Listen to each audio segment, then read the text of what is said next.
Well, the United Nations Secretary General Antonio Guterres has expressed outrage at the raid on a detention center in Libya that has claimed the lives of more than 40 people and injured more than 130 others. Guterres condemned what he called the horrendous incident in the strongest terms. He's called for an independent investigation into the incident. Several other senior UN officials have indicated that the attack could amount to a war crime, as the Security Council is set to convene a closed-door emergency session tonight. This is the government-run migrant centre before it was hit, overflowing with Africans who use Libya as a transit point in their attempts to reach Europe. This satellite image shows the centre before and after it was hit. The Secretary General is outraged by reports that at least 44 migrants and refugees, including women and children, have been killed and more than 130 injured following airstrikes at the Tajura migrant detention center east of Tripoli. He condemns this horrendous incident in the strongest terms, and he expresses his deepest condolences to the families of the victims and wishes a quick recovery to those injured.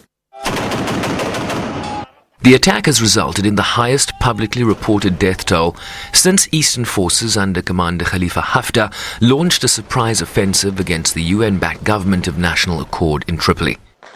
The Secretary General calls for an independent investigation of the circumstances of this incident to ensure that the perpetrators are brought to justice.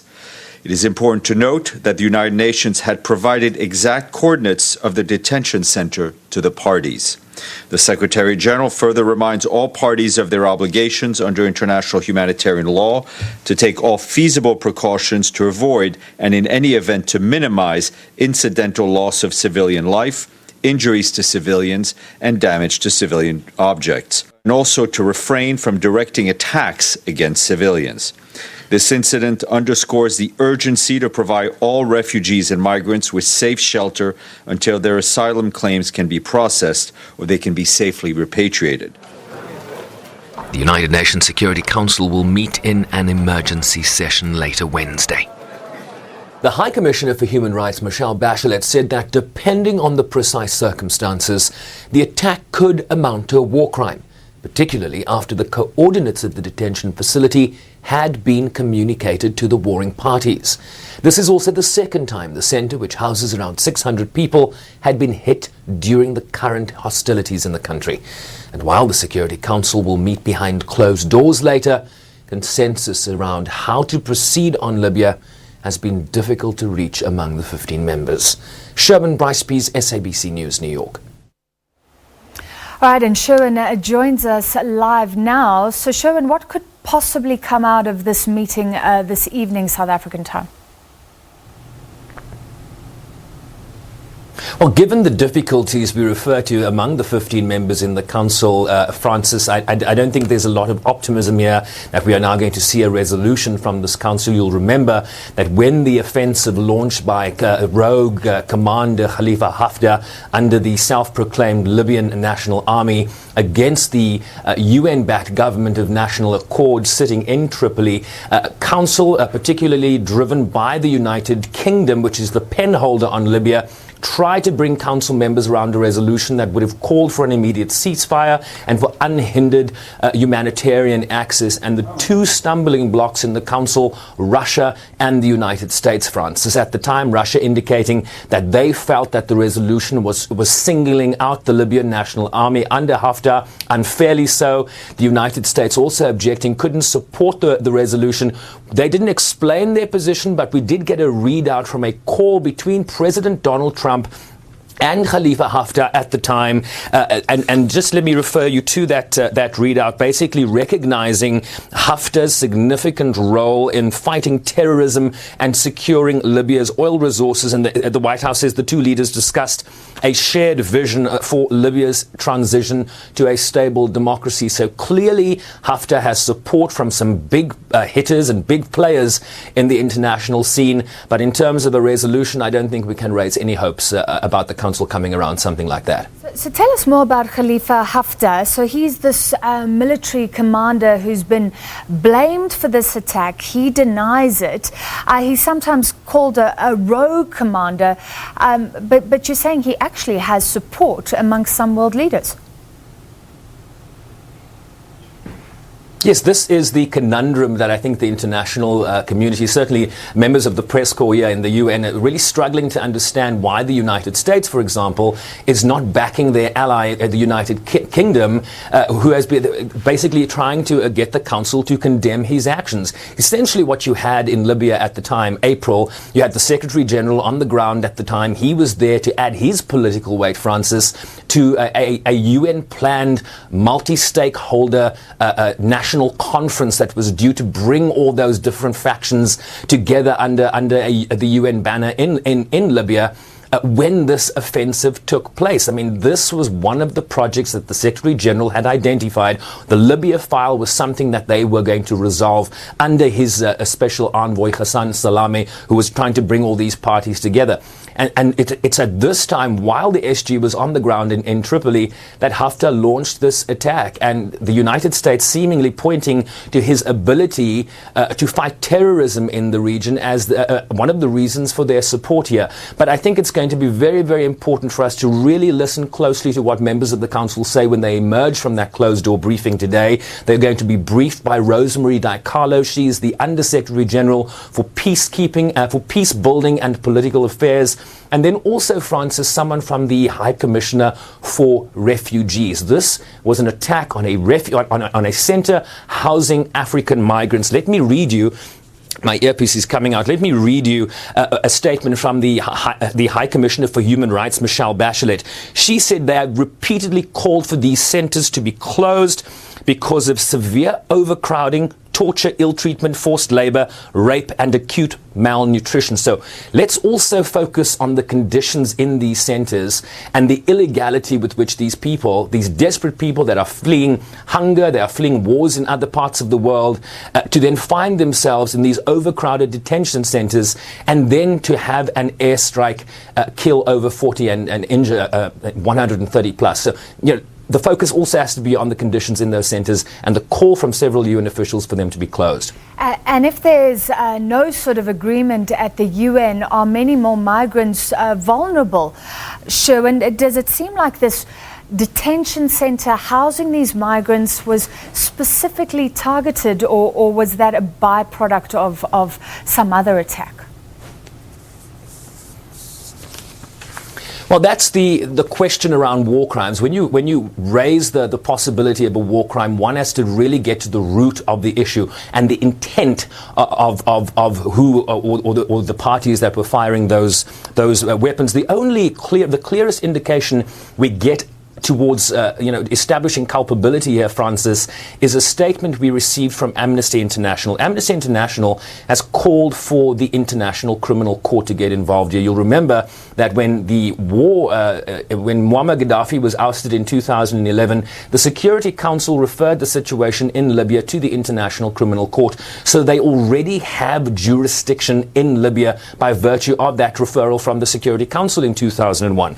Amnesty International says that a photo from the men's cell of this detention center, Francis, shows a large crater several meters across, consistent with the damage caused by an air-dropped bomb.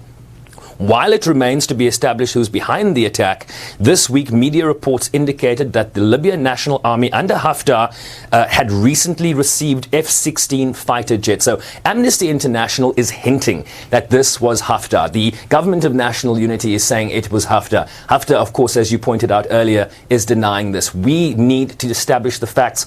Hopefully we'll get a little bit more closer to some sort of understanding of what really took place here when council members emerged from that closed-door session.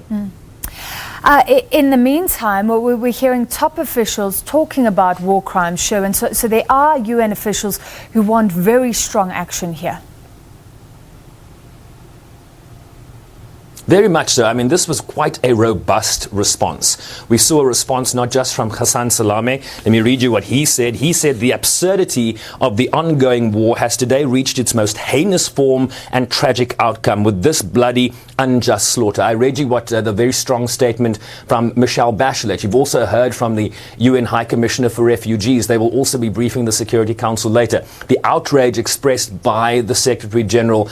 This is an affront, I think, to the international community, given the carnage, the desperation that these people were facing anyway, only then to have a bomb dropped on their heads. I think the call for an investigation leads us to ask the question, who will be investigating? Is this going to be led by the Government of National Unity? Will the Security Council establish some sort of panel that can do this? These are some of the questions we still have to get answers to.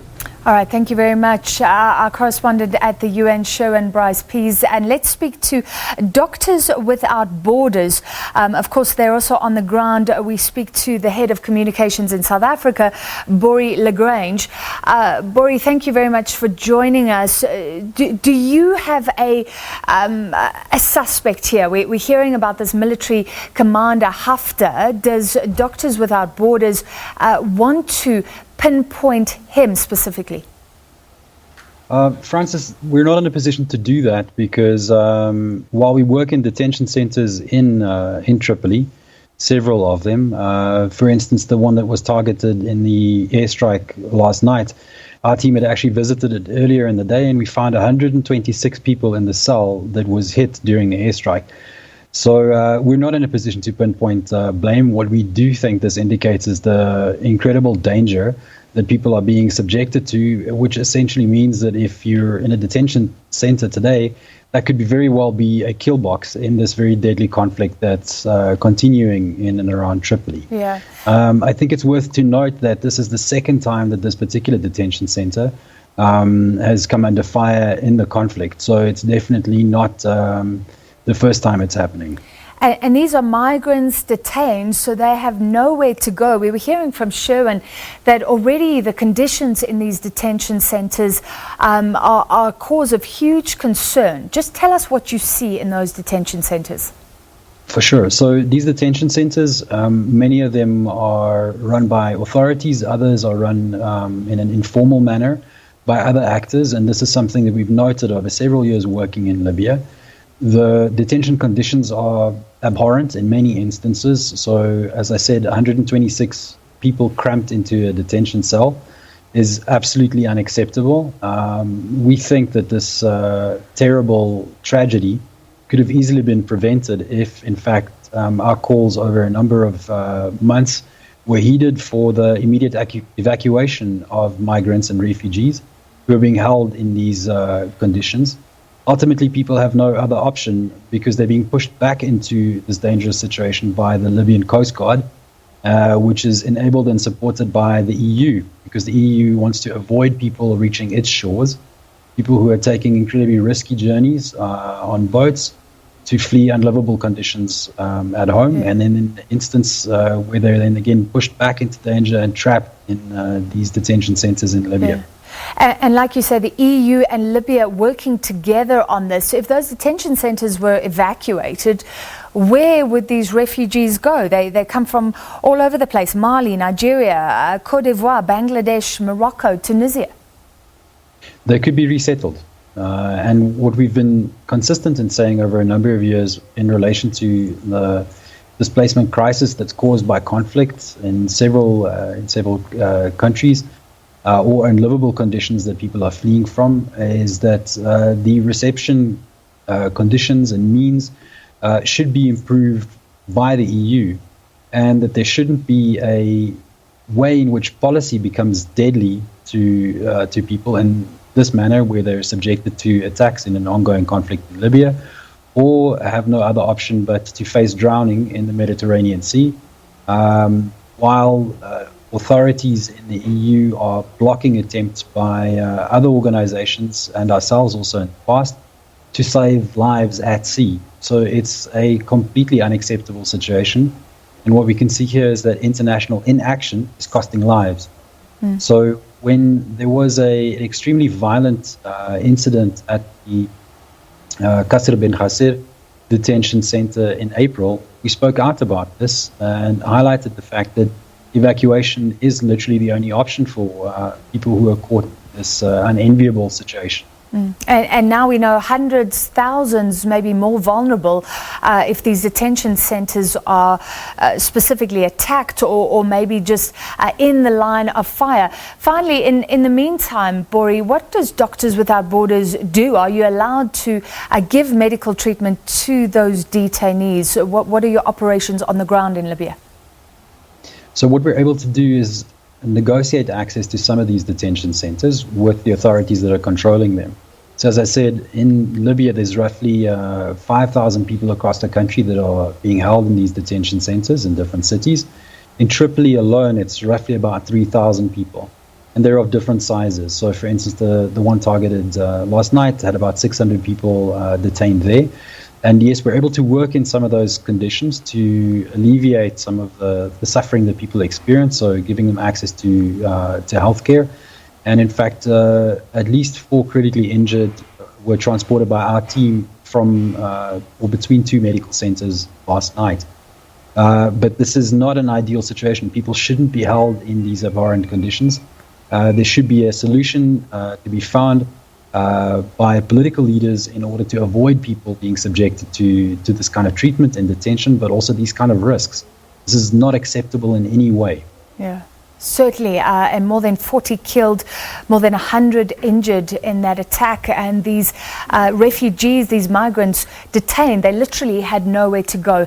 That's the situation in Libya, and that was the head of communications at Doctors Without Borders.